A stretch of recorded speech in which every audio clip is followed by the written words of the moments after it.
Hello, today we will talk about a pretty cool comics effect in the AliveColors editor.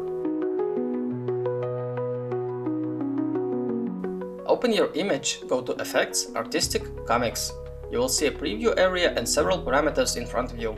There are also prepared presets if you don't want to tweak the sliders manually.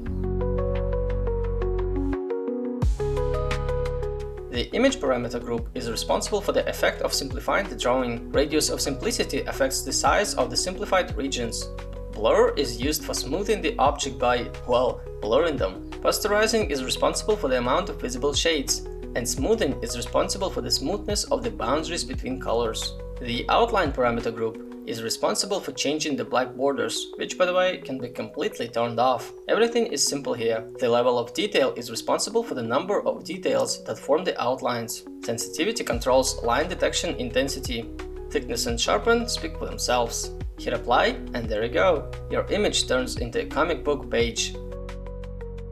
Enjoy and thanks for choosing AKVIS.